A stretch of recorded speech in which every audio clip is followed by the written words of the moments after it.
दुहाई है महाराज, दुहाई है, दुहाई है महाराज, दुहाई है, दुहाई है महाराज, दुहाई है, दुहाई है महाराज, दुहाई है, दुहाई है महाराज, दुहाई है, दुहाई है महाराज, दुहाई है, दुहाई है महाराज, दुहाई है, दुहाई है महाराज। क्या बात है? आप लोग इतने अधीर, इतने व्याकुल क्यों हैं? हे महाराज, हम लुट गए, हमारे हरे भरे खेत सूख गए हैं महाराज। महाराज, हमारी उपजाऊ धरती देखते ही देखते बंजर हो गई है महाराज।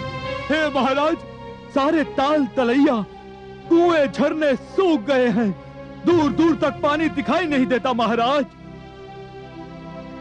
हमारे पशु पक्षी भूख प्यास से तड़प तड़प कर मर चुके हैं महाराज। हे महाराज, हमारे घर में अन्न का एक दाना भी नहीं है, हमारे बच्चे भूख से बिलक रहे हैं महाराज, भूख से बिलक रहे हैं। महामंत्री जी, आज्ञा महाराज। कोषाध्यक्ष को आदेश दिया जाए कि कोषागार का मुख खोल दिया जाए। यदि अकाल के कारण हमारे राज्य में मृत्यु की एक भी घटना हुई तो उसके लिए सभी कर्मचारियों को उत्तरदायी माना जाएगा। अकाल से पीड़ित प्रजा को जी खोलकर धन दिया जाए, भले ही इससे हमारा समस्त राजकोष रिक्त ही क्यों ना हो जाए। राजन,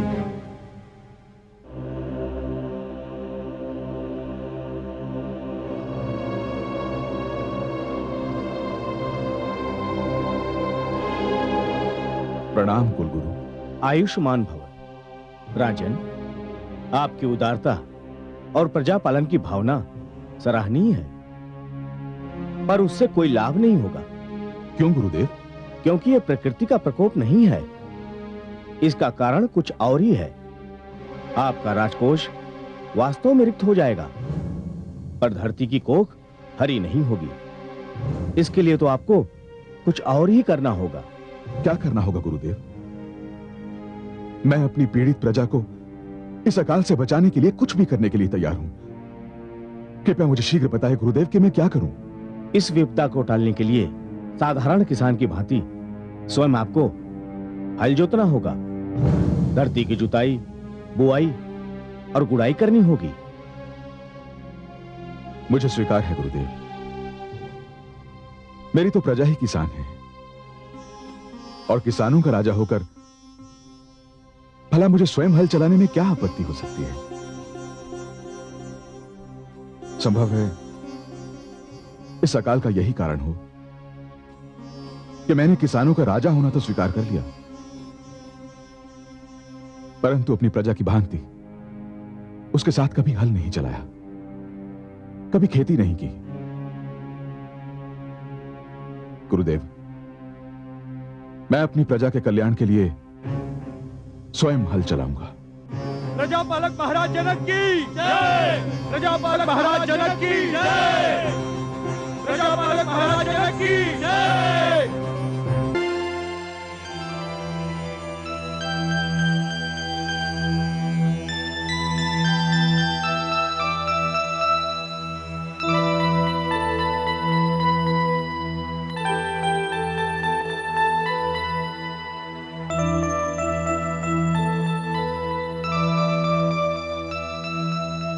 प्रणाम ऋषिवर।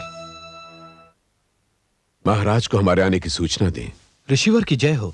महाराज नियमित थक कर विश्राम कर रहे हैं। महाराज से कहो कि यज्ञ का मुहूर्त संध्या से पूर्व का है, यदि विलंब किया तो मुहूर्त निकल जाएगा। यज्ञ? पर ऋषिवर, महाराज तो अभी यज्ञ से ही लौटे हैं। कैसा यज्ञ? यज्ञ तो मैं करवाने वाला था, मैं उनसे कहकर गया था कि यज्ञ मैं करवाऊंगा। ऋषिवर, आप आ नहीं सके, इसलिए ऋषिवर गौतम ने ही यज्ञ संपन्न किया। क्या? उन्होंने यज्ञ? और महाराज ने उचित नहीं समझा कि मुझे सूचित करते कि उन्होंने ऋषि गौतम से यज्ञ कराने का निश्चय किया है। इसका अर्थ यह हुआ कि उन्होंने अपना गुरु बदल लिया है। इसका अर्थ यह हुआ कि अब उन्हें मेरी आवश्यकता नहीं है। यह मेरा घोर अपमान है। जाओ, जाकर अपने महाराज से कह दो कि आज के यज्ञ का उन्हें कोई फल नहीं मिलेगा, और मैं वशिष्ठ उन्हें शाप देता हूं कि आज संध्या से पूर्व ही उनकी आत्मा उनका शरीर त्याग देगी। ऋषिवर, ऋषिवर, महाराज, महाराज, महाराज, महाराज। क्या हुआ? चिल्लाकर मेरी निद्रा क्यों भंग कर दी? महाराज, अनर्थ हो गया महाराज। क्या हुआ? गुरुदेव वशिष्ठ पधारे थे महाराज। क्या गुरुदेव पधारे थे? जी। कहाँ है वो? वो तो चले गए। मैंने उनसे कहा कि आप विश्राम कर रहे हैं तो वो। मूर्ख, ये तूने क्या किया? क्या कहा उन्होंने? उन्होंने मूर्ख, क्या कहा उन्होंने? उन्होंने आपको शाप दे दिया महाराज। शाप दे दिया? क्या शाप दे दिया? उन्होंने कहा कि आज संध्या ढलने से पूर्व आपकी आत्मा आपका शरीर त्याग देगी महाराज। नहीं। गुरुदेव, गुरुदेव, द्वारपाल, राजवैद्य को बुलाओ। महाराज, महाराज, महाराज, महाराज, महाराज, देखिए ना महाराज को क्या हो गया।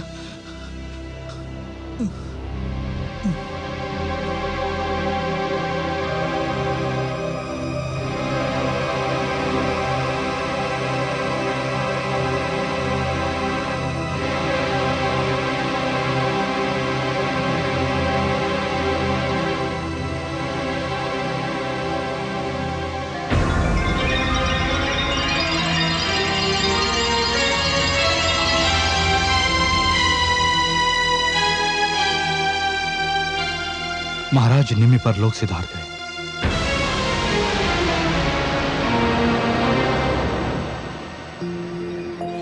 और इस प्रकार ऋषि वशिष्ठ के क्रोध और शाप के कारण राजा निमि का देहांत हो गया।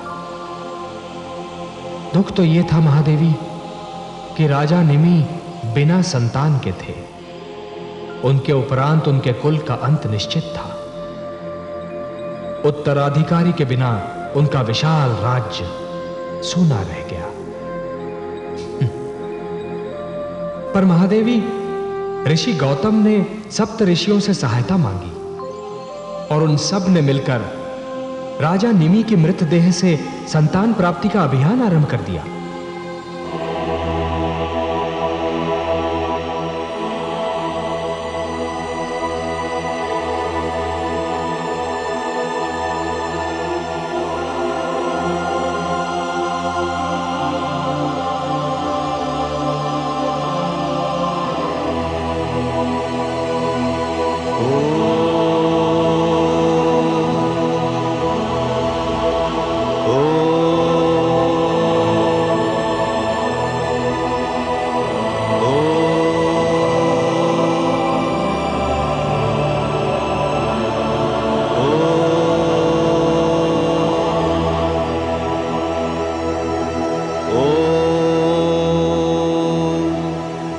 दूध प्रस्तुत किया जाए।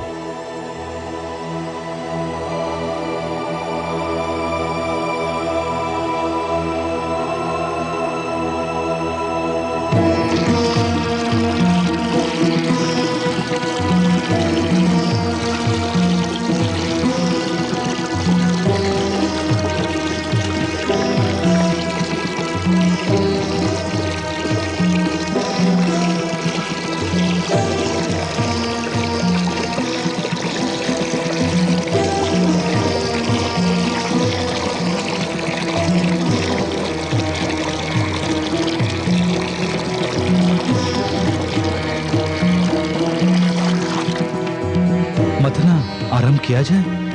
अवश्य ऋषिवर, मथानी लाई जाए।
महादेवी। राजा निमि के शव से जन्मे उस सुंदर राजकुमार का नाम रखा गया मिथि, क्योंकि वो मंथन से प्रकट हुआ था।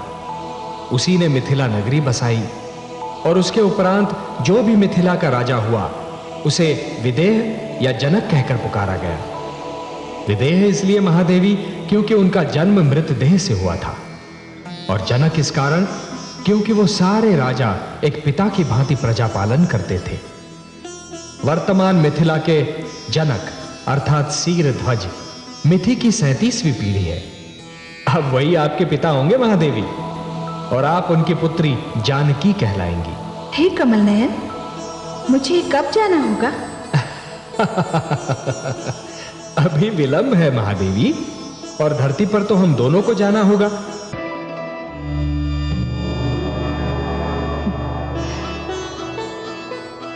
माँ, हे धरती माँ, मैं आपके घर आई हूँ, आपसे मिलने आई हूँ।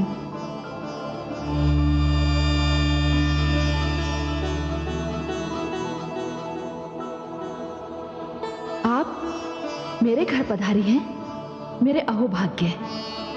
हे माता लक्ष्मी, आपने जनकपुर को अपने पावन चरणों से छू लिया। अब यहाँ पड़ा अकाल अवश्य समाप्त हो जाएगा।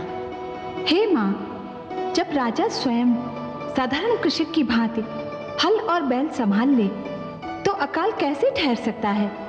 उसे तो जाना ही होगा। मुझे आपकी सहायता की आवश्यकता है धरती माँ। मैं आपकी सेवा कर सकूं तो मेरा परम सौभाग्य होगा। आदेश दीजिए, मैं भूमि कन्या बनकर संसार में आना चाहती हूँ। मुझे अपनी पुत्री के रूप में स्वीकार कर लीजिए धरती माँ। मैं अपने भाग्य पर जितना भी गर्व करूं कम है। आइए, मैं आपके लिए अपनी बाहें पसारे खड़ी हूं।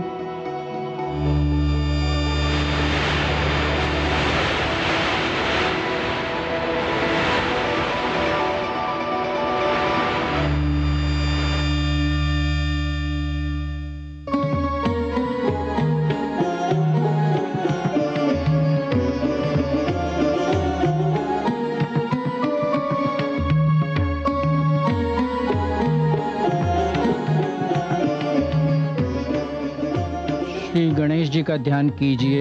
वक्रतुंड महाकाय सूर्यकोटि समप्रभ निर्विघ्नं कुरु मे देव सर्वकार्येषु सर्वदा। शन्नो मातः पावतां शन्नस्तापतु सूर्यः शन्नः कानिक्रादत्तेवाः पर्जन्यो अभिवर्षतु।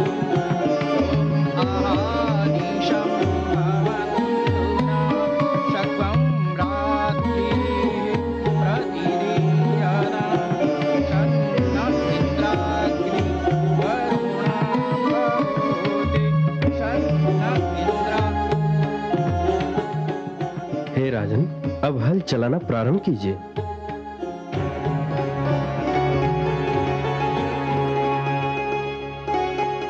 हे नारायण, हे विष्णु, जहां हल की पूजा होती है वहां कृषक कैसे भूखा रह सकता है?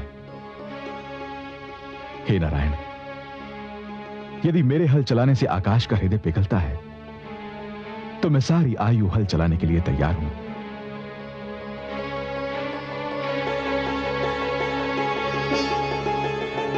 चल चल चल चल चल।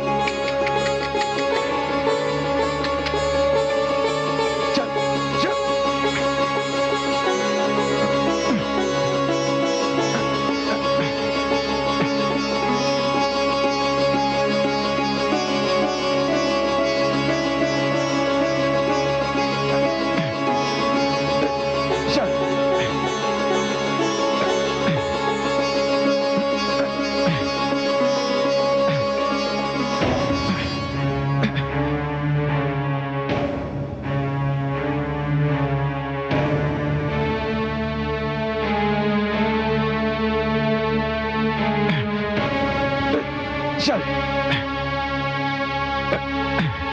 चल चल।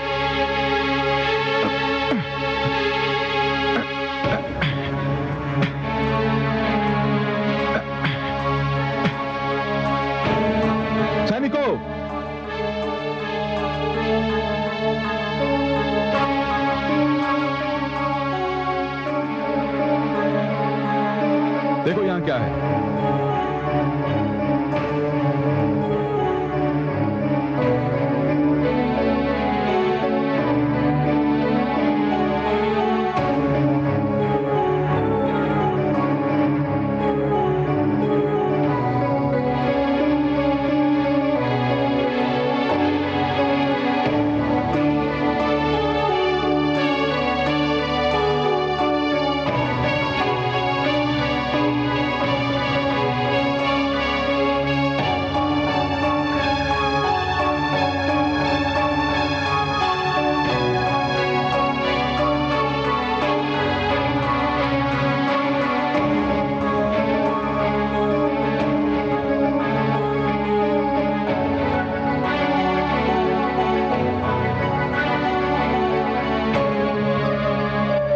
इसे उधर ले जाओ।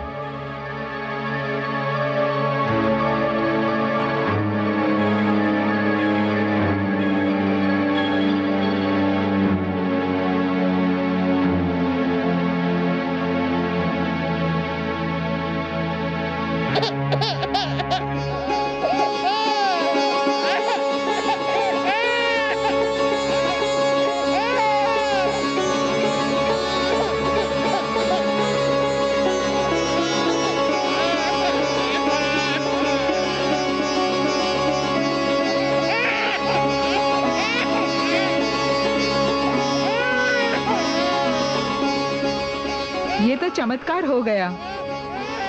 धरती माता ने हमें कन्या प्रदान की है।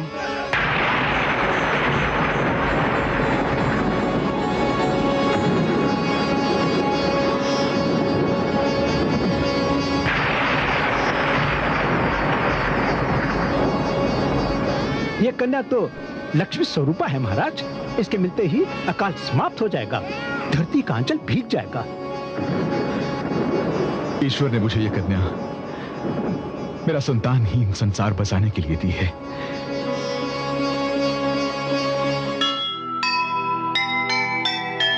चिंता का दुख बांट ले, राजा वही महान।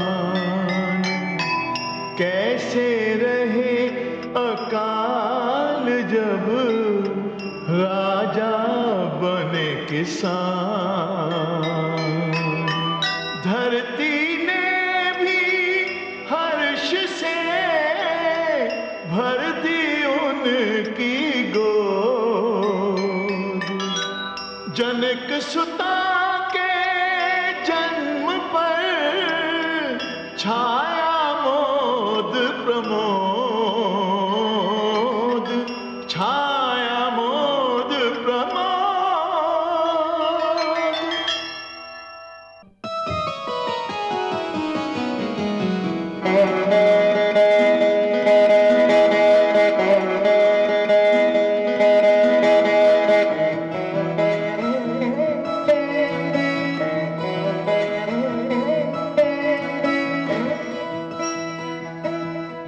कितनी सुंदर कन्या है।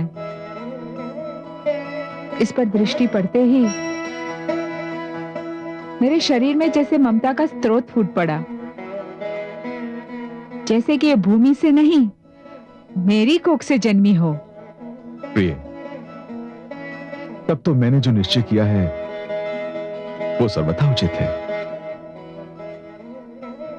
क्या निश्चय किया है नाथ?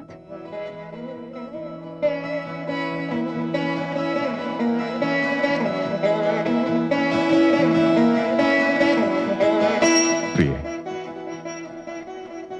यह कन्या मेरी पुत्री बनकर इसी राजभवन में रहेगी। सत्यनाथ?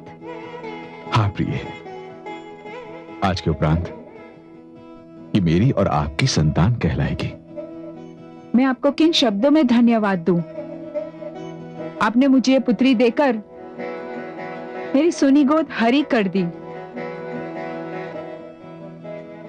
प्रिय, ये पुत्री आज से जनक दुलारी हो गई,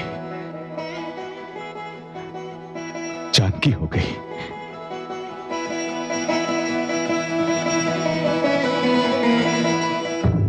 मैं मां हूं, धरती मां। भगवान श्री विष्णु दशरथ के आंगन में खेल रहे हैं। माता लक्ष्मी मेरी गोद से उठकर राजा जनक की गोद में पहुंच गई। आज तो मेरा कण कण पावन हो गया। वो शुभ कथा आरंभ होने ही वाली है जिसकी संसार प्रतीक्षा कर रहा है। किंतु वो कथा ही क्या जिसमें कोई मोड़ न आए, कोई उलझन न दिखाई दे। सो इस कथा के आरंभ होने से पहले ही मिथिला में एक विवाद उठ खड़ा हुआ। ये कैसे संभव है? ऐसे अनर्थ हुए तो हमारे समाज की तो नींव हिल जाएगी। आप सत्य कहते हैं आचार्य। यदि लोग यूं ही आगे चलकर खेतों में पड़े शिशुओं को अपनी संतान बनाने लगे तो सामाजिक व्यवस्था का क्या होगा, जो हमारे पुरखों के परिश्रम का फल है और न जाने हम उस पर कब से चलते आ रहे हैं। हाँ, किंतु हे आचार्य, यदि राजा जनक ने स्वेच्छा से किसी कन्या को अपनी पुत्री माना है तो उसमें हम कौन होते हैं आपत्ति करने वाले? ये कैसी बिना सिर पैर की बात कही आपने। अरे राजा जनक उच्च कुलीन है, महारानी सुनैना भी उच्च कुलीन है, किंतु ये भूमि कन्या उच्च कुलीन है अथवा नहीं हमें पता नहीं। इसके शरीर में किसका रक्त है हमें ये भी नहीं पता, और इसका कुल उसका तो हमें बिल्कुल ही नहीं पता। नहीं, हम ये सहन नहीं कर सकते। हाँ, हम मिथिला नरेश से जाकर पूछेंगे कि वे हमारे पुरखों की परंपरा को क्यों तोड़ रहे हैं। उन्हें हमारे प्रश्नों का उत्तर देना होगा। हाँ हाँ, उन्हें उत्तर देना ही होगा। हाँ, चलिए हाँ, चलिए चलिए, चलिए चलिए।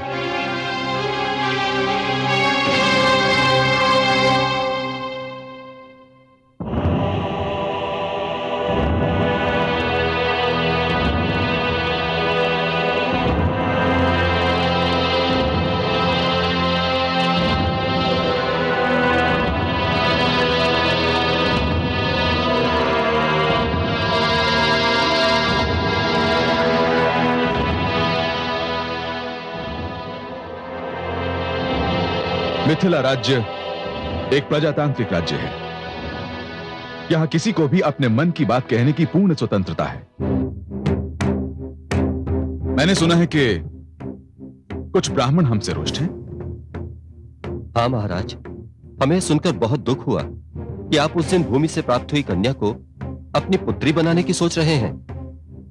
सोच रहा नहीं हूं ब्राह्मण देव, सोच चुका हूं, निर्णय ले चुका हूं। अब वो मेरी पुत्री है और मैं औपचारिक रूप से इसकी घोषणा भी कर चुका हूं। ये कैसे संभव है महाराज? उस कन्या का तो गोत्र, वंश तथा समाज का कुछ अता पता नहीं। हाँ महाराज, वो ये भी नहीं जानता कि उसके माता पिता हैं कौन। हाँ, वंश, गोत्र, समाज, क्या आप कैसी बातें कर रहे हैं श्रीमान?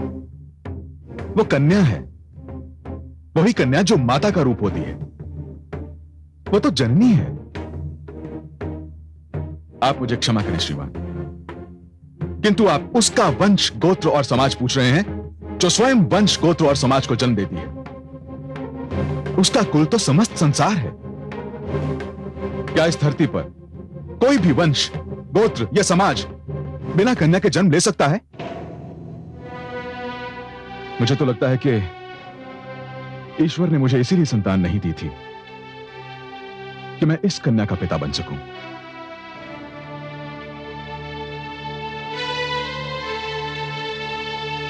मैं महाराज से सहमत हूं। मैं आपको धन्यवाद देता हूं गुरु शतानंद। यह सत्य है राजा जनक कि संसार में कन्या का स्थान सर्वोच्च है। वही माता का रूप धारण करती है, वही संसार की जननी है। क्या अब भी किसी को कोई आपत्ति है?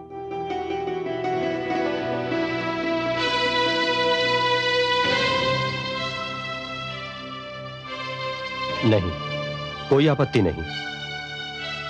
मैं राजगुरु होने के नाते घोषित करता हूं कि मिथिला नरेश जनक को भूमि कन्या को अपनी पुत्री मानने का पूरा अधिकार है।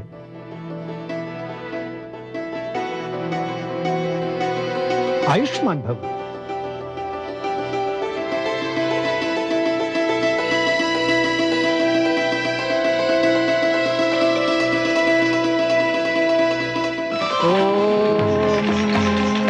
अग्नेनाय सुपधाराय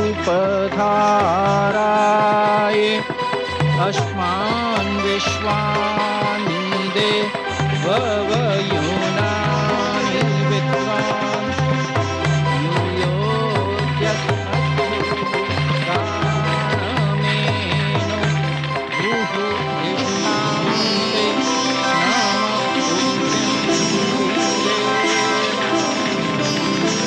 ॐ अग्निमीळे पुरोहितम्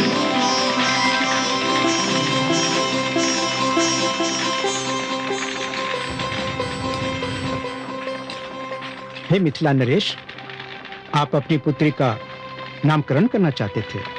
जी गुरुदेव।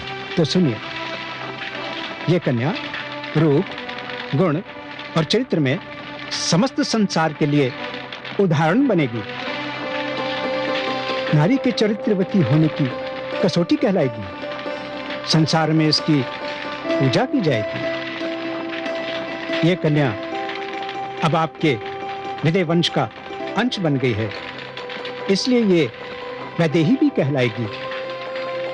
आपने इसे अपनी पुत्री मान लिया है, इसलिए इसे जानकी भी कहकर पुकारा जाएगा। हे गुरुदेव, इस कन्या का अपना एक अस्तित्व भी है।